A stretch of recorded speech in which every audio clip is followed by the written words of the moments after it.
En ce 18 juin 2024, nous allons méditer ensemble l'évangile de Jésus-Christ selon Saint Matthieu, chapitre 5, versets 43 à 48. Le Seigneur soit avec vous. Évangile de Jésus-Christ selon Saint Matthieu, gloire à toi, Seigneur. Jésus, le roi des rois, c'est Jésus, le bon pasteur. Alléluia, Alléluia, Alléluia, Alléluia, Amen. À ce temps-là, Jésus disait à ses disciples, « Vous avez appris qu'il a été dit, tu aimeras ton prochain et tu haïras ton ennemi. Eh bien, moi, je vous dis, aimez vos ennemis et priez pour ceux qui vous persécutent, afin d'être vraiment les fils de votre Père qui est aux cieux, car il fait lever son soleil sur les méchants et sur les bons.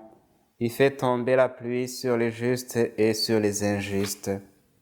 En effet, si vous aimez ceux qui vous aiment, quelle récompense méritez-vous?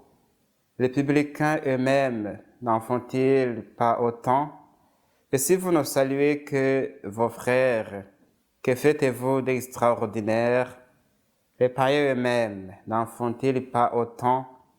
Vous donc, vous serez parfaits, comme votre Père céleste est parfait.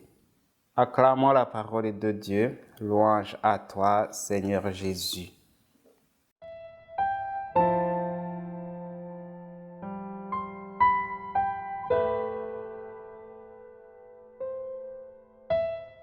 Vous avez appris qu'il a été dit, tu aimeras ton prochain et tu haïras ton ennemi. Ici, Jésus s'adresse aux gens fidèles de la religion juive, nourris quotidiennement de la parole de Dieu. De prime abord, on dirait qu'il ne veut rien leur apprendre de nouveau sur les commandements qui étaient écrits dans la parole de Dieu. Tu aimeras le Seigneur ton Dieu. Ce commandement est tiré du livre de Deutéronome. Et tu aimeras ton prochain comme toi-même, qu'on lit dans le livre des Lévitiques. Ce sont là des paroles que tout juif pieux du temps de Jésus avait retenues par cœur et répétées souvent. Ce sont aussi des paroles que Jésus a choisies pour résumer toute la loi de Moïse et les prophètes et qui sont le fondement de la charte de son royaume. Ces paroles que nous connaissons nous aussi ou que nous sommes invités à connaître sont la clé d'interprétation de la parole de Dieu et un repère qui nous guide sur le chemin de la sainteté. La nouveauté de l'enseignement de Jésus se situe donc dans la manière de mettre en application ses commandements. En effet, c'est très facile de dire à quelqu'un « je t'aime », plus facile encore d'aimer ceux qui nous aiment ou nous facilitent la vie, de faire du bien à qui pourront nous le rendre un jour. Si on est déjà capable d'aimer ainsi, c'est bon. Il nous reste à franchir ce pas de géant que Jésus nous propose dans cet évangile, c'est-à-dire aimer ceux qui nous aiment, bien sûr, mais aussi aimer nos ennemis, prier pour ceux qui nous persécutent, non pas parce que nous approuvons leurs actes, mais parce que nous voulons ressembler à Dieu, notre Père céleste. Lui qui aime les bons et les méchants, donne le soleil et la pluie aux justes et injustes, bref, qui fait du bien à tous ses enfants. Car dans sa bonté, Dieu ne peut pas s'empêcher de nous aimer à cause de nos fautes. Au contraire, il nous aime parce qu'en lui, tout est amour. Jésus dira même qu'il est venu chercher et sauver ceux qui étaient perdus.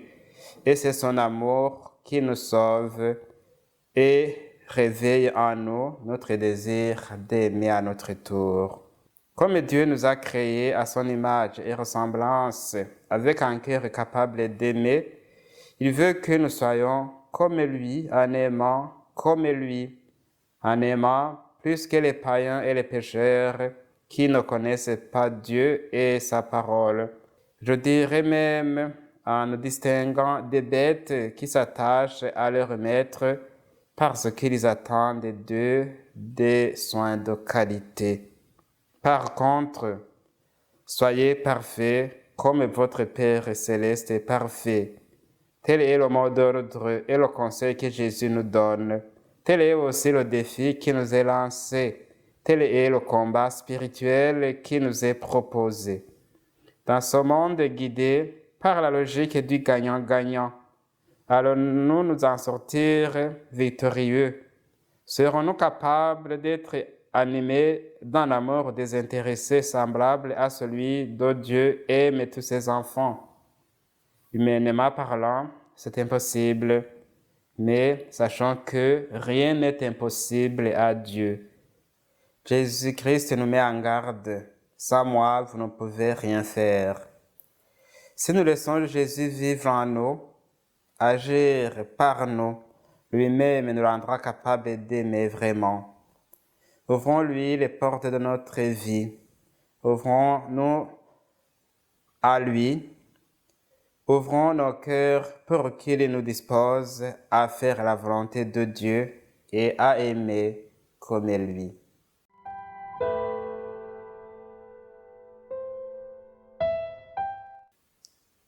Celui qui nous donne la force d'aimer comme il le veut, alors demandons-lui de nous bénir. Le Seigneur soit avec vous. Que Dieu Tout-Puissant, plein d'amour et de bonté pour tous ses enfants, vous bénisse, le Père, le Fils et le Saint-Esprit. Amen.